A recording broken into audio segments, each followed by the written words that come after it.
Olá pessoal, tudo bem? Bem-vindo aí novamente ao canal da Pluri. Eu sou Fernando Ferreira, fundador, economista, especializado em finanças de clubes de futebol, e vamos novamente aqui falar sobre um tema que eu tenho certeza que vocês gostam muito, que são as dívidas dos clubes de futebol. Hoje eu vou trazer para vocês o ranking dos 35 clubes mais endividados do Brasil, aquele ranking que você não quer que o seu time esteja, e quanto mais abaixo no ranking ele tiver, melhor é, né?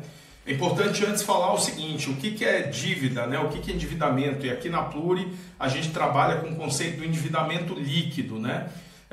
Há várias análises aí no mercado, todas elas são corretas, né? Sobre dívida. O importante é que vocês entendam exatamente de que maneira é medida aquela dívida. Como eu disse para vocês, ninguém está errado nessas definições que existem aí, mas são conceitos que precisam ser esclarecidos, né? Então muita gente faz dívida líquida operacional, outra dívida operacional bruta, outros trabalham com endividamento líquido, outros criam metodologias de endividamento mais particulares, né? Mas no final das contas todo mundo está falando de dívida, e o que importa é você entender como é que está o seu clube e comparar. Na Pluri nós trabalhamos com endividamento líquido, né? Que são as contas do passivo de curto e longo prazo, deduzidas as contas do ativo de curto e longo prazo, de uma maneira muito genérica, né? Quem quiser entender um pouco mais, me manda aí uma mensagem, me pergunta aí nos comentários, que eu vou, na medida do possível, respondendo a todo mundo, tá? Então, o que nós vamos trazer aqui para vocês? Nós vamos trazer os 35 clubes mais endividados do Brasil, tá? O nosso estoque de análise aqui, a nossa amplitude de análise são 54 clubes, como eu falei para vocês, de todas as séries, inclusive clubes relevantes que não estão nas séries principais do futebol brasileiro, né? Mas que também estão nessa lista. E aqui nessa tela você está vendo um apanhado geral, somatório, que são o total dos 54 clubes, né?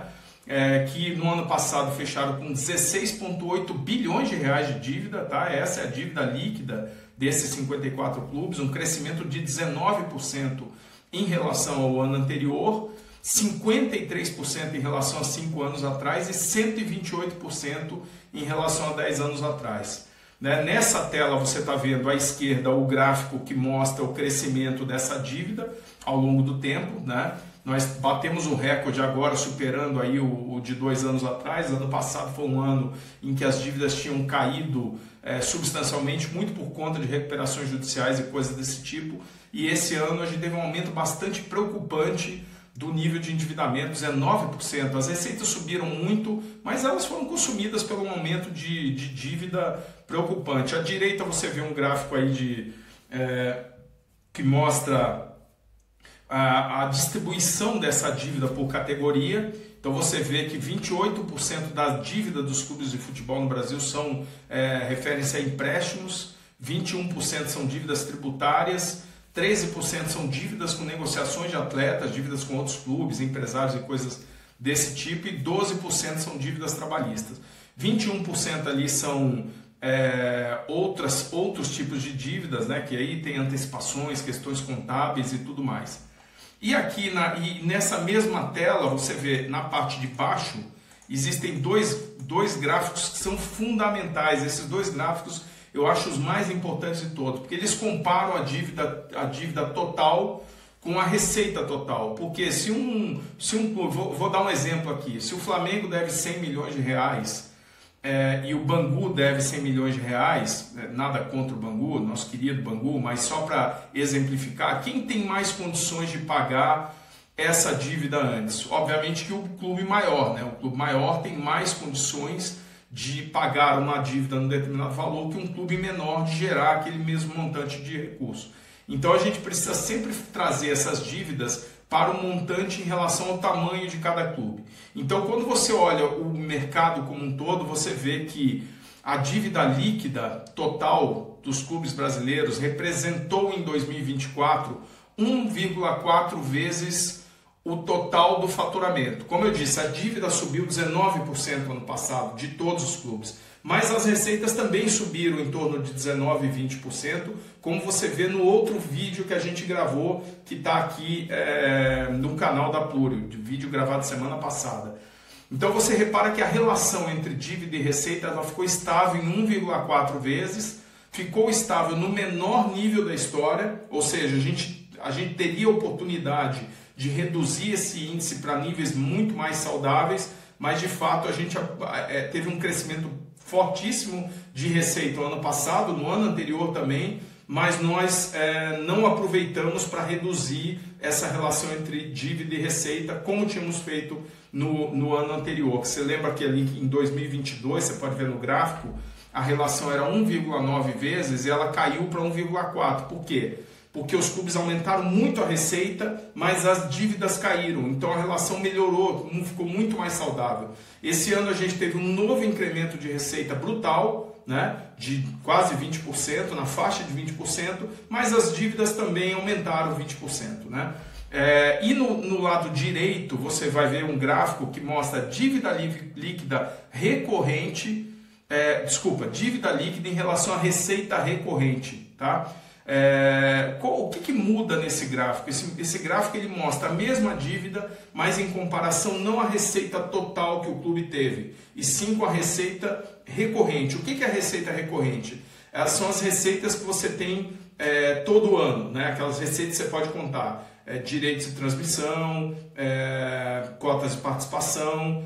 Obviamente, quando você está numa competição que tem esse tipo de receita.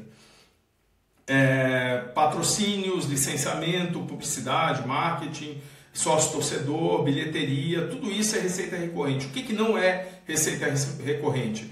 Receitas patrimoniais, de vendas de ativos esporádicos, vendas de jogador é o principal item da receita que não faz parte da receita recorrente. Então a receita recorrente ela é sempre menor que a receita total.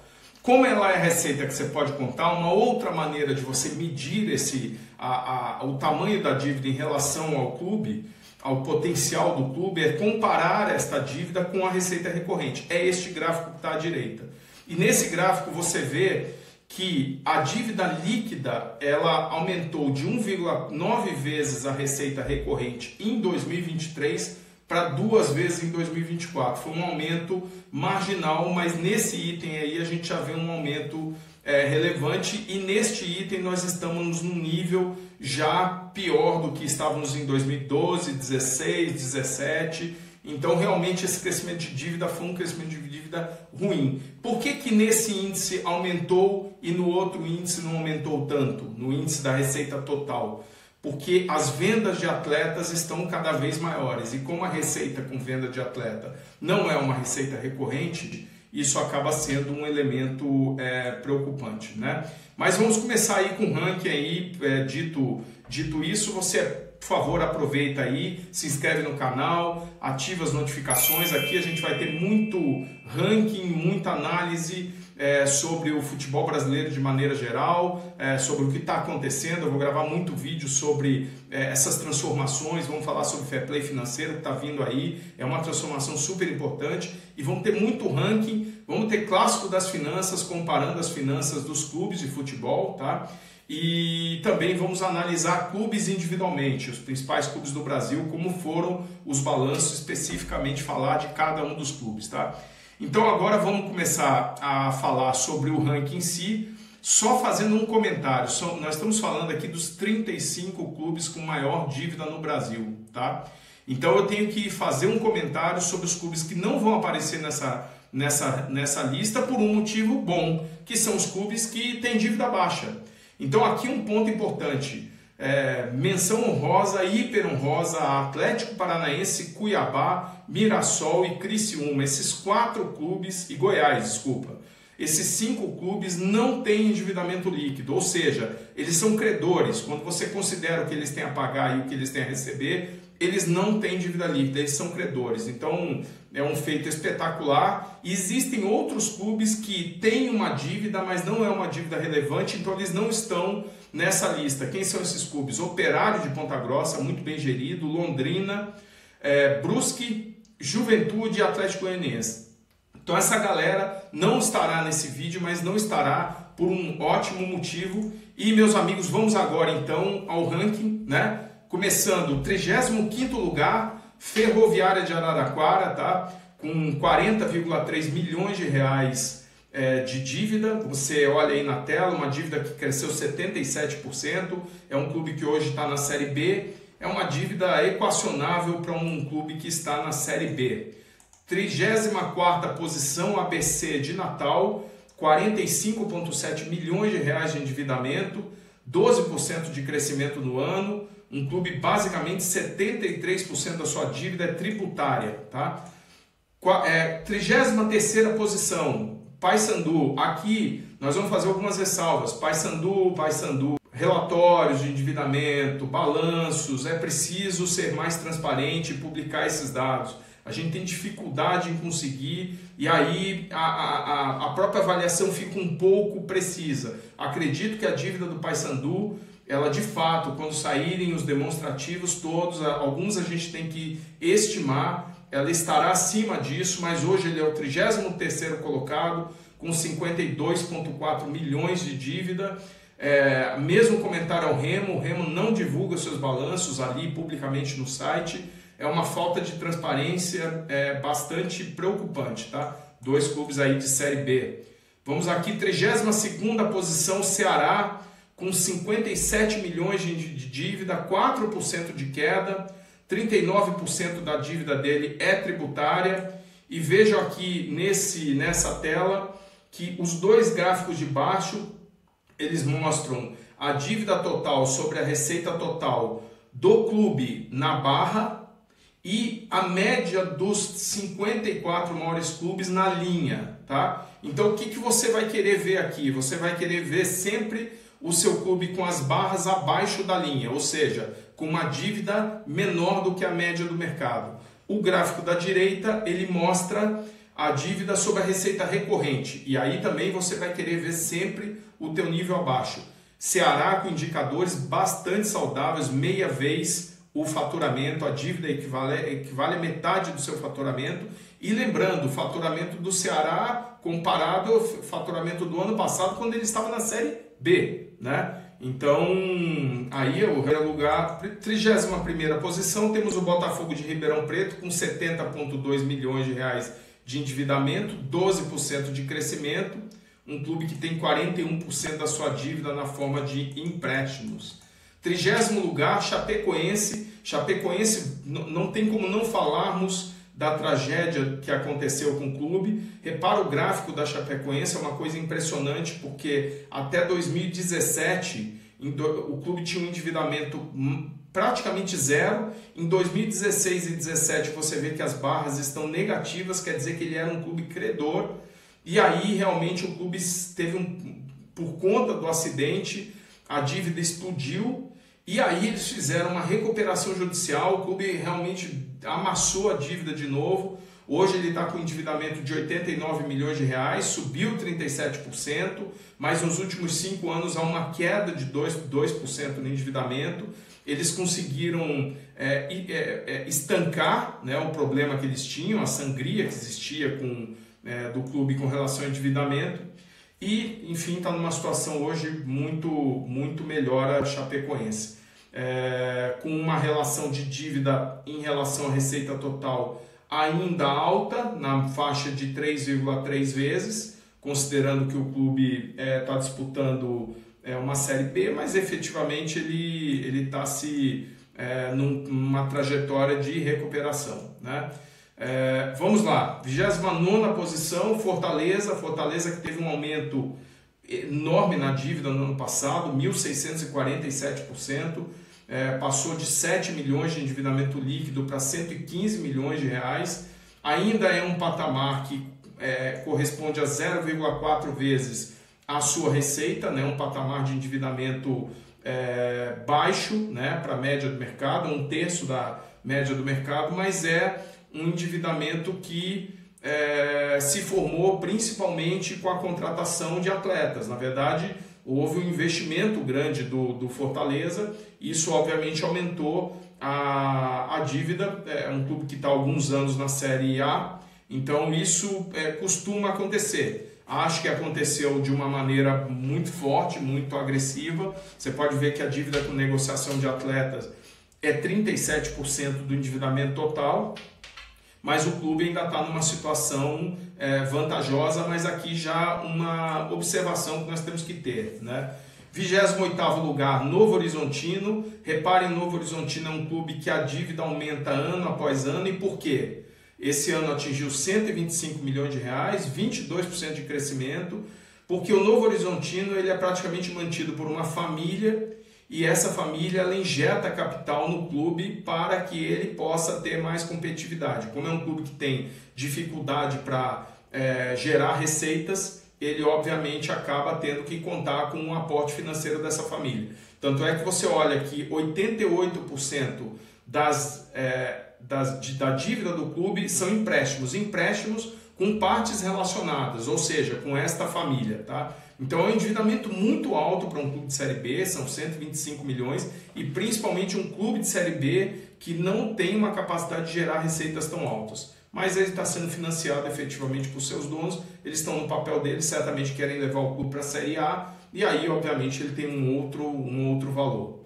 27ª posição, Vila Nova de Goiás. Aqui mais uma particularidade, o Vila Nova tem uma dívida de 144 milhões de reais, 26% de crescimento no ano, um crescimento bastante importante, porque o clube fez o reconhecimento de dívidas tributárias que existiam, e aqui eu faço uma parte para vocês. Vários clubes brasileiros não registram as suas dívidas na totalidade que elas são, ou porque não corrigem, ou porque não reconhecem, ou porque não querem fazer acordos com a Procuradoria da Fazenda referente a tributos, porque efetivamente esses acordos necessitam fazer com que o clube comece a pagar.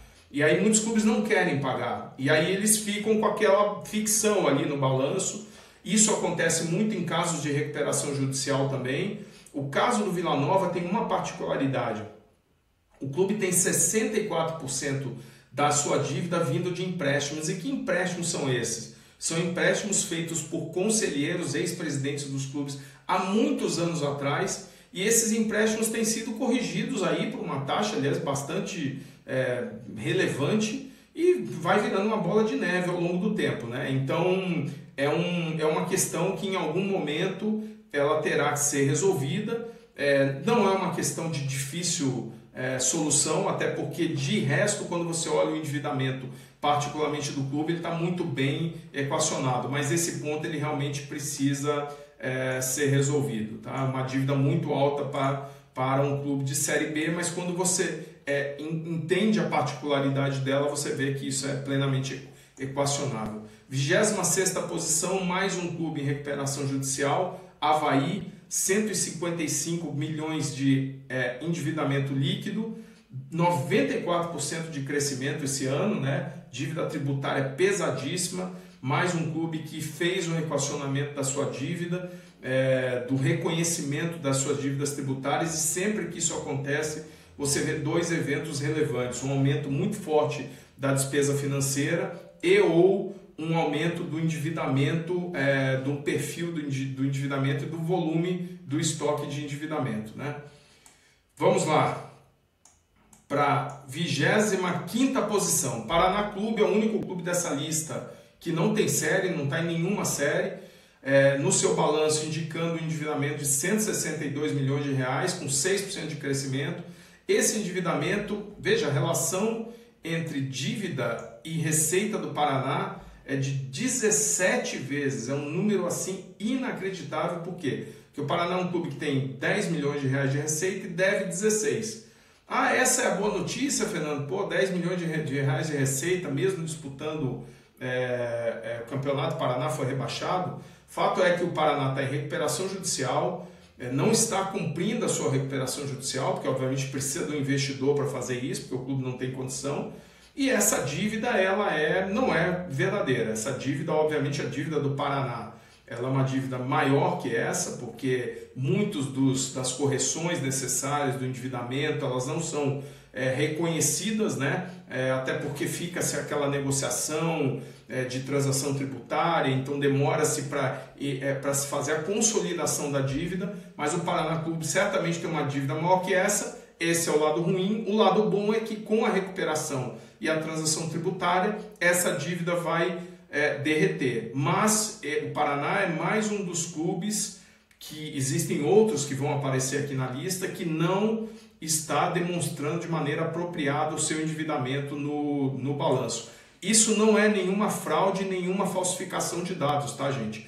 Isso são artifícios que existem por conta da reestruturação da dívida que existe. Como nós trabalhamos muito próximo das finanças desses clubes, a gente tem essas informações e, obviamente, a gente reparte elas aí com vocês. América de Minas, de BH, 24ª posição, 189,7 milhões de dívida recorde na história, 38% de crescimento, muita dívida com negociação de atleta, uma relação entre dívida e receita total de 3,8 vezes, é uma dívida alta, né? Se o clube tivesse na primeira divisão, nem tanto, mas é uma dívida alta. A questão é a seguinte, o América, só lembrando, é um clube de muito patrimônio, tá? Então façamos essa ressalva. 23ª posição, Ponte Preta, 195 milhões de dívida, 53% dessa dívida de empréstimos. Esses empréstimos são basicamente com uma família que já esteve ligada à gestão do clube, é mais um desses casos. Você veja que isso é recorrente, vários clubes têm esses mecenas que colocam dinheiro, mas isso fica uma conta, né? Depois essa conta ela vai sendo, como essas pessoas não cobram e o clube também não quer pagar, o clube vai corrigindo isso vai virando uma bola de neve, que passam 5, 10 anos, você imagina no Brasil, com a taxa de juros do jeito que é, inflação, coloca tudo isso, essas coisas vão virando aquele bode na sala que uma hora ele começa a incomodar, né? 3% de queda na dívida, que tem estado aí na faixa de 200 milhões, 190 milhões, mais uma vez nesse patamar. O problema é que a Ponte Preta foi rebaixada para a Série C, essa relação entre a dívida e a receita é de 6 vezes, né?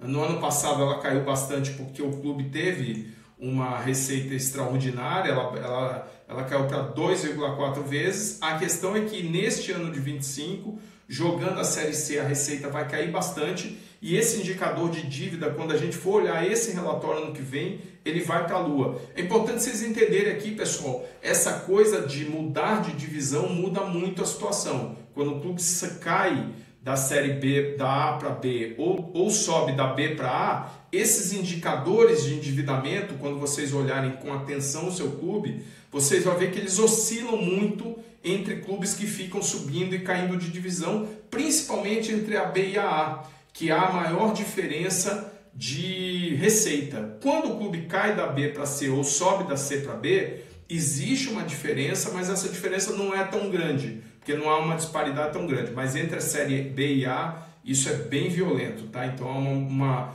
volatilidade muito grande.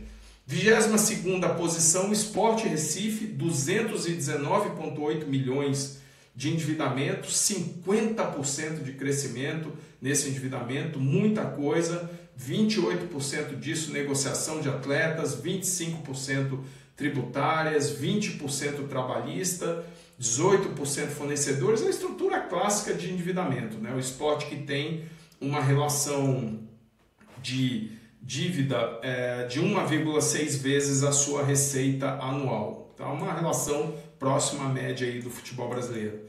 21ª posição, mais um clube aí com problema de divulgação de dados, Figueirense.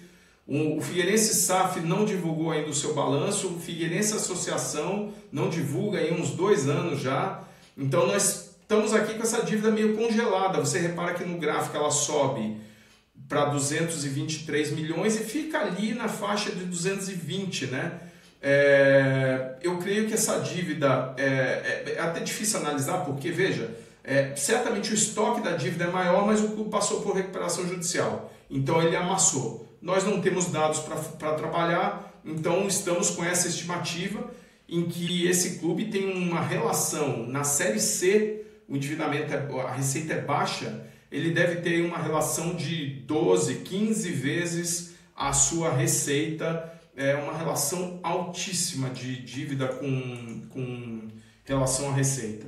20ª colocação, o Coxa, o Coritiba, 253 milhões de reais de receita, 33% de crescimento dessa receita. né? Uma receita que 41% dela é tributária, né? 19% é trabalhista. O Coxa, que também passou por uma recuperação judicial, está com uma dívida alta, uma dívida de 2,7 vezes a sua receita, ele estando como um clube de Série B, né? 2 vezes a média do futebol brasileiro como um todo. É óbvio que o Coxa é um dos clubes que tem mais receita mesmo estando na Série B, né? Coxa, Sport, esses clubes eles costumam ter uma receita forte mesmo na Série B. Mas obviamente que estando na Série A, essa dívida é uma dívida muito mais controlável, apesar de que ainda é alta, né? Que a gente está se acostumando com dívidas tão altas no futebol brasileiro que a gente olha uma dívida de 250 milhões e acha que isso é normal. Não, esse endividamento é muito alto, tá? Vamos lá, 19ª posição, Náutico, outro clube também que os dados que vêm sendo apresentados em balanço não refletem a realidade, 254 milhões de dívida. O Náutico tem 56% da sua dívida trabalhista, 42% tributária. São as dívidas que são objeto da recuperação judicial, uma recuperação judicial que está travada, está encalhada, não anda, e é um clube que certamente tem uma dívida que já passou dos 300 milhões de reais de longe, tá? Essa dívida é muito maior do que isso, mas quando você olha o balanço do clube, está lá, né? É uma peça que obviamente não reflete a realidade. Por quê? Porque as dívidas não são corrigidas, essa é a questão. E no Brasil, que as dívidas são aí, Selic correndo a 15%, com clubes de futebol que se financiam certamente muito mais caro, né, porque tem um baixo risco de crédito, mais caro do que a média do mercado, né, não são instituições de crédito de qualidade de crédito, obviamente é uma dívida cara. E você olha a dívida de um clube como o Náutico, a dívida está lá parada, como se não tivesse correção. Aí quando você olha 3 anos essa dívida parada, quando corrigirem isso aí, meu amigo, vai vir uma conta de 70, 80, 100 milhões de reais para ser apropriada. Então esse clube provavelmente tem uma dívida na faixa de 300, 350 milhões, vai passar por uma recuperação judicial que não está andando, é uma das recuperações judiciais mais antigas que não tem evolução. Então é um clube numa situação muito complicada, ruim e preocupante para o futuro. Um clube que tem 10 vezes a sua receita, a dívida é 10 vezes a sua receita, ele está na Série C, uma boa parte dessa receita vem do clube social, não vem do futebol, né? E é uma receita que vem enfraquecendo ano a ano. Então uma situação, um clube na Série C, na 19ª maior dívida, mesmo a gente sabendo que a dívida ainda é maior, bem complicada a situação desse clube. Aqui temos outro caso semelhante. Outro caso igualzinho, Santa Cruz, os 2 pernambucanos, também um clube na Série D agora, né? Um clube que na 18ª posição do ranking, 292 milhões de dívida e uma dívida também que não corrige. Você olha uma dívida que é 51% trabalhista, 33% tributária, ou seja, é uma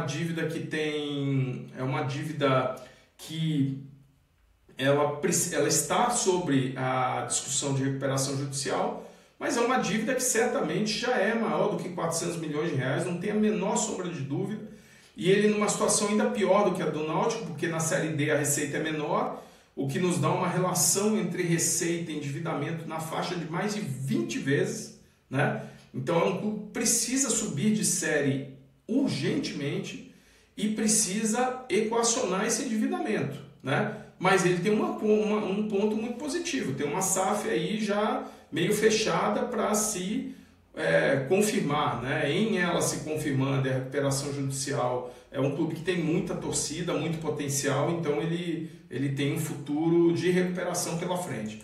16ª posição, Vitória da Bahia, 307 milhões de dívida, 24% de crescimento no ano, com negociação de atletas aí, uma coisa, o clube, obviamente, quando você vê muito aumento de dívida de negociação de atletas, você pode ver 2 coisas. Primeiro pode ser, pega um caso como o Corinthians, por exemplo, isso aí representa o quê? Não está pagando o pessoal, né? É o caso.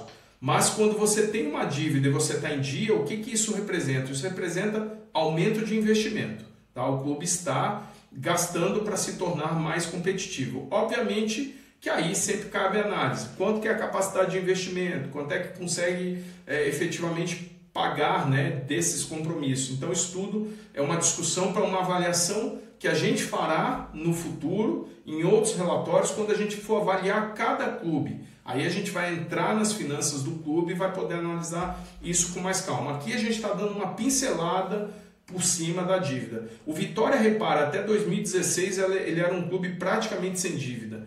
Aí entre 2016 e 2018 ele dá uma pancada na dívida. Depois, entre 2020 e 2021, ele dá outra pancada na dívida e está aí mais ou menos nessa faixa. Uma dívida grande, 1,7 vezes a sua receita, mas é um clube que está faturando muito, está na Série A, né? É uma dívida, sem dúvida, é uma dívida grande, mas é um clube que está na Série A. Se ele se mantiver na Série A, isso pode se equacionar. Agora você veja, né, gente? Você pega alguns clubes, você olha um clube na Série A, Mirassol, Juventude, obviamente eles não têm o poder de geração de receita de um Vitória, mas são clubes que são credores ou têm dívida de 10 milhões, 15 milhões. Quando o cara tem uma dívida de 200 milhões, 300 milhões, você sabe que ele está servindo, ele está gastando milhões mensais com encargo sobre a dívida. Ah, Fernando, mas eu não pago o encargo porque a dívida vai rolando e tudo mais. Uma hora você paga, querido. Uma hora você paga. Não tem como escapar. Isso você não vai rolando. Uma hora um credor vai lá, ele te põe contra a parede, você tem que arrumar outro crédito, aí você vai liquidar, vai reconhecer os juros, vai pegar um outro empréstimo, vai cobrir aquele, tudo bem, você vai fazendo a bicicleta, mas não tem como fugir. Dívida é dívida e no Brasil dever custa caro, né? Vamos aí para a 16ª posição, outro clube numa situação complicada, Guarani de Campinas, 319 milhões de dívida para um clube de Série C, isso é uma barbaridade, 8% de crescimento, o Guarani vem crescendo a sua dívida, passou por uma recuperação judicial, está na recuperação judicial agora, e só um detalhe, gente, às vezes o clube está na recuperação judicial, mas nem todas as reduções de dívida foram incorporadas ao balanço, então isso também é uma questão muito particular.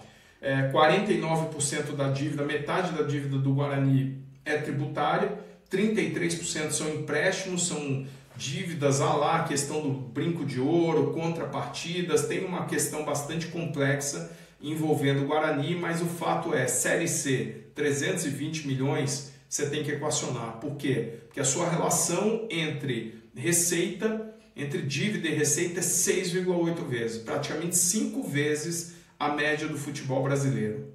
E aí vamos para a 15ª posição, Bragantino, Red Bull Bragantino, 420 milhões de dívida, 3% de crescimento no ano. Olha o gráfico, até 2017 praticamente não tinha dívida, era um antigo Bragantino. A partir daí entra o Red Bull e aí vem um investimento pesado. Quando você olha a distribuição da dívida do Red Bull, 74% é empréstimo. Empréstimo com quem? Com a matriz, com o dono, com o Red Bull. Red Bull coloca dinheiro no clube, essa dívida fica em contrapartida, com partes relacionadas com a própria matriz, e obviamente essas dívidas vão se equacionando ao longo do tempo. Quando você deve para o seu controlador, obviamente é uma situação muito mais cômoda do que dever a terceiros, né? Então essa é uma ressalva que se faz. O clube tem uma dívida de 0,8 vezes a sua receita, porque a receita do Red Bull é muito alta, mas atenção, é muito alta também porque o Red Bull não abre, é um clube que não abre a origem das suas receitas. Então você só sabe o seguinte, olha, o Red Bull faturou 500 milhões. Faturou como? Da onde vem esse recurso? Você não sabe. Provavelmente porque parte desses recursos vem de empresas que devem injetar recursos dentro do clube, entendeu? Então ele injeta dinheiro na forma de crédito e ele injeta dinheiro na forma de, por exemplo, patrocínio, pode ser, e são suposições, porque obviamente o balanço não é aberto, tá? Vamos para a 14ª posição, Grêmio Porto Alegrense, 562 milhões de reais de dívida, 7% de crescimento, dívida recorde na história do clube, mas uma dívida que ainda anda abaixo da média do futebol brasileiro, 1,1 vez a receita, ela anda ainda abaixo. O Grêmio historicamente tem sido um clube bem gerido, né? Naquela faixa ali entre 2014 e 2021 manteve a dívida entre 350 e 400 milhões. Em 2022 mudou esse patamar aumentou aí mais ou menos 50%, jogou a dívida, 25%, jogou a dívida na faixa de 500 milhões e agora está se mantendo nessa faixa. É um nível que para um clube, para o tamanho do clube, dá para administrar, mas é um volume alto, né? 37% empréstimos, 23% venda, negociações de atleta, 19% tributária. Esse é mais ou menos o perfil da dívida do Grêmio, tá? Aí vamos para a 13ª posição, o clube que mais fatura no Brasil, o Flamengo.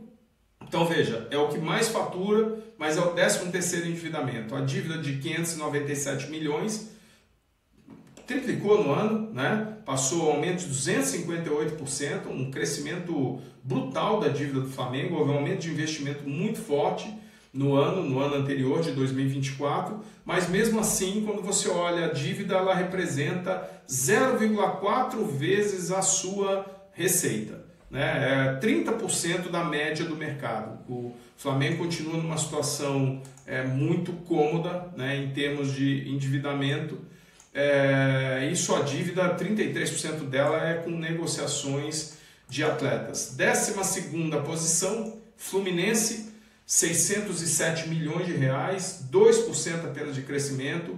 O Fluminense está com a dívida mais ou menos igual ou um pouquinho abaixo que estava em 2018. O Fluminense tem feito um trabalho muito bom, o presidente Mário Bittencourt, nos últimos anos, de contenção da dívida, aumento de faturamento. Isso fica visível aqui nesse gráfico, que é o gráfico da dívida líquida total sobre a receita total, que você repara que essa relação já chegou a ser 3,3 vezes em 2020, obviamente Covid aí, né, gente? Mas olha lá, em 2014, por exemplo, a relação era de 3,6 vezes, e hoje o Fluminense tem uma relação de 0,9 vezes a sua receita. Ou seja, a receita do clube anual é maior do que a dívida líquida, é uma relação 20%, quase 30%, não, 30% abaixo da média do mercado brasileiro. O Fluminense vem ano a ano fazendo um trabalho de estruturação financeira muito interessante. Era um clube que sempre estava aí há anos atrás entre os principais devedores, ele estava sempre ali no top 5. Veja que no ranking de 10 anos atrás ele era o 5º, há 5 anos ele era o 8º, agora ele é o 12º. Quanto maior você for nesse ranking, melhor, como nós falamos. Muito boa gestão que vem sendo feita do Fluminense, dentro e fora de campo, né? Vamos agora para o Santos. 11º lugar, com 645 milhões de dívida, a dívida cresceu 7%, o Santos está com ele era o 7º colocado em dívida há 10 anos atrás, passou a ser o 10º e agora é o 11º, né? Está piorando um pouquinho ano a ano. Hoje ele já tem uma relação de dívida que, vocês reparem, já passou a dívida em relação à receita, já passou a média do mercado, está na faixa de 1,7. Como eu falei para vocês antes, o gráfico das barras mostra a dívida do seu clube em relação à receita, e o gráfico da linha mostra a média dos 54 maiores clubes do Brasil. Ou seja, você vai sempre querer que o seu clube esteja abaixo da barra, tá? E o Santos aí, mais um ano aí passando para a parte de cima da barra. Vamos lá, 10ª posição, Portuguesa de Esportes, Série D, 10º colocado em dívida, 705 milhões de reais, e é mais uma dessas dívidas que já devem estar no nível superior, porque é o 3º ano. A gente não tem o último balanço da Portuguesa por conta de recuperação judicial, aquela história de sempre, né, gente? Portuguesa, Santa Cruz, Náutico, Paraná, esses clubes sempre com a mesma história, né? Com a dificuldade da dívida. Agora, o Portuguesa teve agora a entrada da SAF, ao contrário do Paraná, que está em negociação, o Náutico, que não evolui, a questão da SAF, e o Santa Cruz, que vai começar uma SAF, deve começar uma SAF, a Portuguesa já tem uma SAF. Então aqui nós podemos ter certeza que nós vamos ver já no próximo balanço, a gente já vai ver refletida a questão da recuperação judicial, de novo patamar de dívida, e o clube, oxalá, saia aí da Série D esse ano e aumente a sua receita para aumentar esse indicador que é de 25 vezes a receita igual a 25 vezes, a dívida igual a 25 vezes a receita. Uma coisa absolutamente impossível de ser equacionada em condições normais, mas como é que você resolve um negócio desse? Primeiro, você faz uma RJ, amassa a dívida. Segundo, você põe investimento no futebol e faz o que você puder para que o clube suba de divisões. Porque no futebol brasileiro você precisa subir de divisão para aumentar a receita e aí a tua relação fica mais equacionada, você começa a recuperar capacidade de investimento. É um caminho longo, porque esses clubes foram destruídos ao longo de anos, né? E agora eles realmente precisam se recuperar. Acho que esses 4 casos são emblemáticos: Portuguesa, Náutico, Santa Cruz e Paraná Clube. Bom, vamos lá.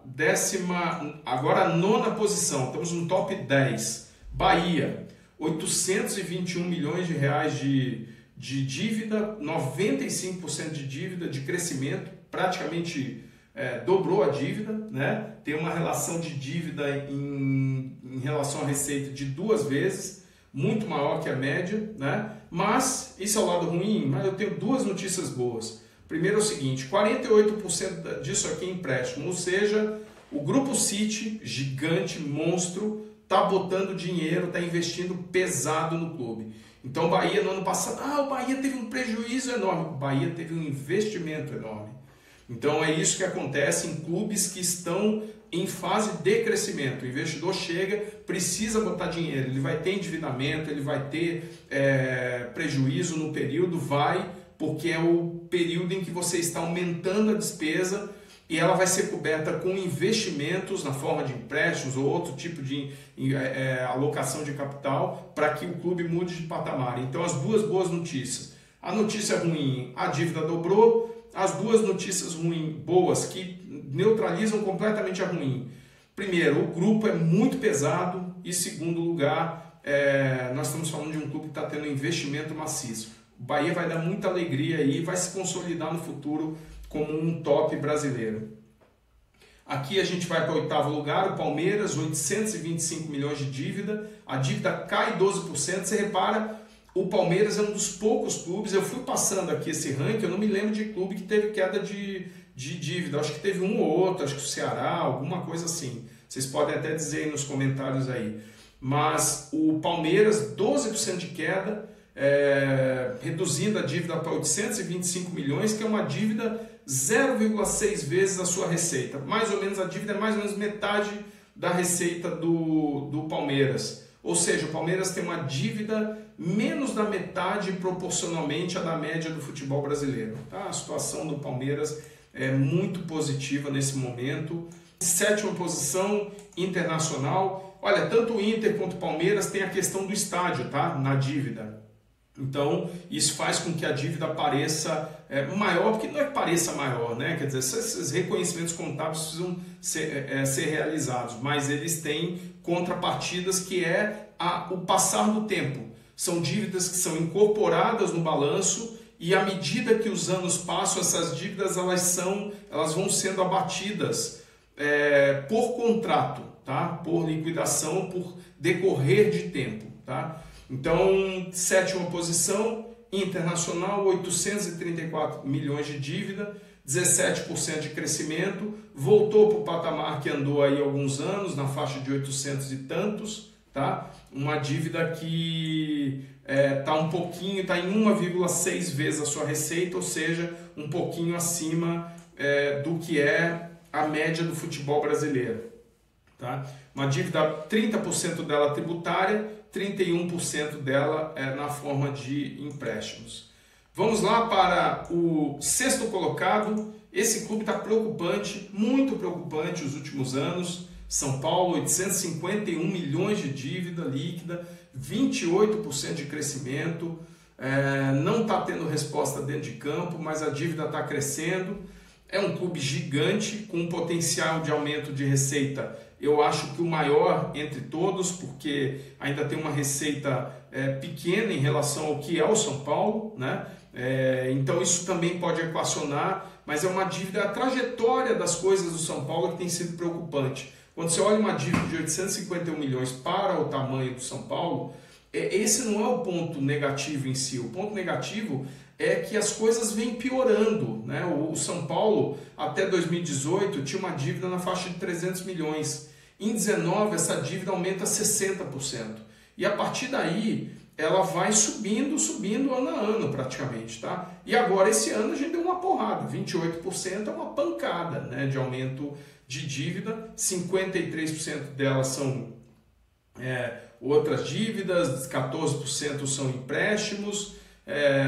Um clube que está preocupante. Veja, há 5 anos atrás, o São Paulo era o 9º endividamento líquido, hoje é o 6º. Ainda tem uma relação de dívida em relação à receita de 1,2 vezes, mas veja que o São Paulo, em toda a história dele, nós temos balanço desde 2006, ele sempre teve uma dívida abaixo da média do futebol brasileiro, né? Mas agora está começando a ficar muito próximo. Bom, 2024, quinto colocado, Botafogo. Só que tem um problema. O Botafogo não divulgou o balanço. Então nós estamos estimando. Essa estimativa, ela sempre tem um espaço para uma margem de erro.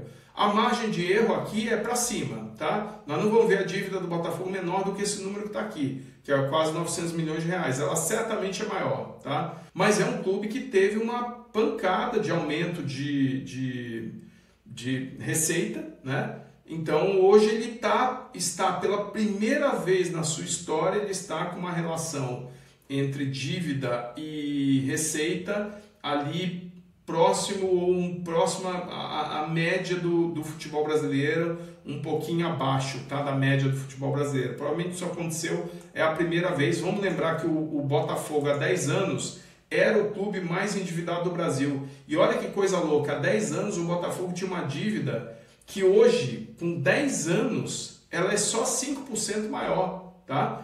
Há 5 anos o Botafogo já era o 4º em dívida, com uma dívida que hoje ela só é 8% maior do que era há 5 anos. Então o Botafogo conseguiu fazer um bom trabalho, né? A SAF está pagando dívidas e tudo mais, mas também está contraindo outras. Muito curioso para ver como vem esse balanço. Pode ser que a gente venha números piores do que esse. 4ª posição, clube tradicionalmente no topo na lista dos top 5 de endividados, né? O Vasco da Gama, 928 milhões de reais de dívida, 24% de crescimento em relação ao ano passado, né?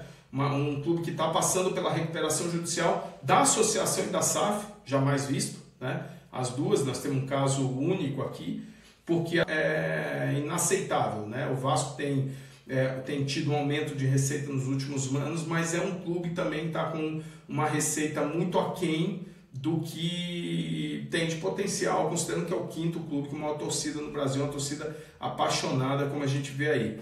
Há 10 anos o Vasco era o 3º e há 5 anos era o 6º, agora é o 4º, continua num patamar de dívida alto, 2 vezes a receita, tá?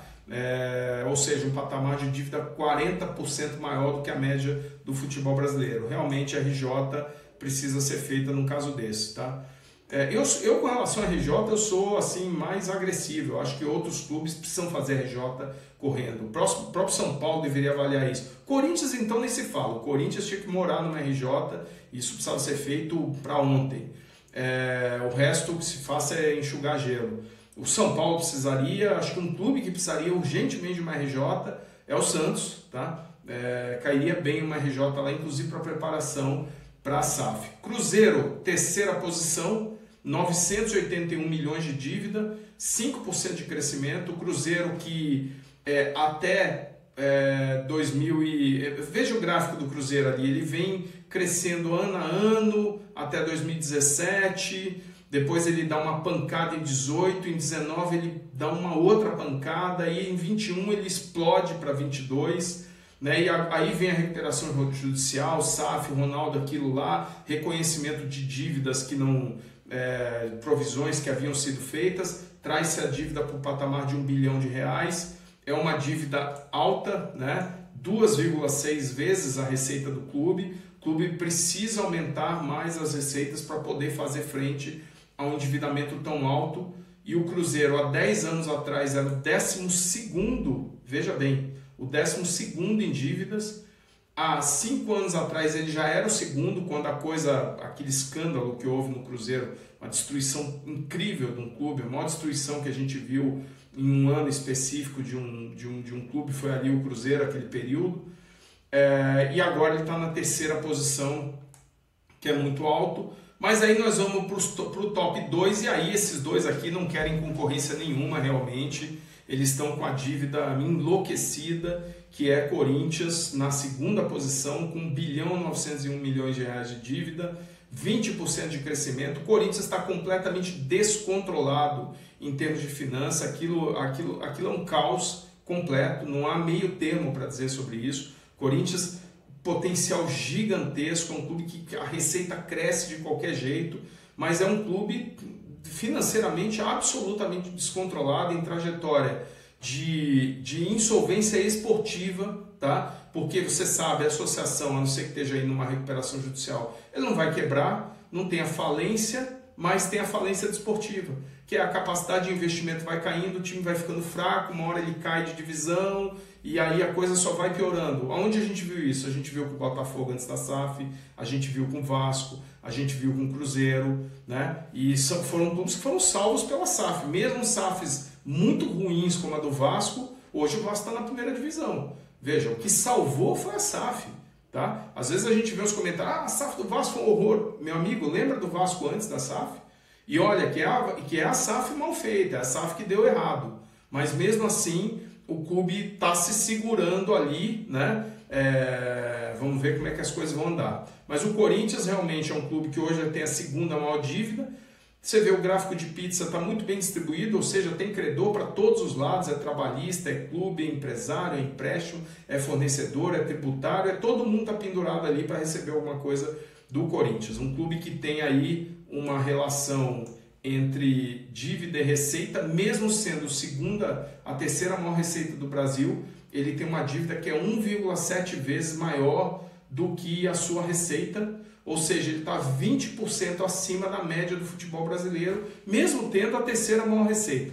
É uma loucura, né, gente? É uma coisa realmente vergonhosa o que acontece ali no Corinthians. Vamos ver se eles vão mudar isso aí com as transformações, mudanças que estão vindo pelo caminho. Não sei, né? E na 1ª posição, outro clube historicamente endividado, Atlético Mineiro, R$1 bilhão 923 milhões de endividamento líquido, 14ª posição.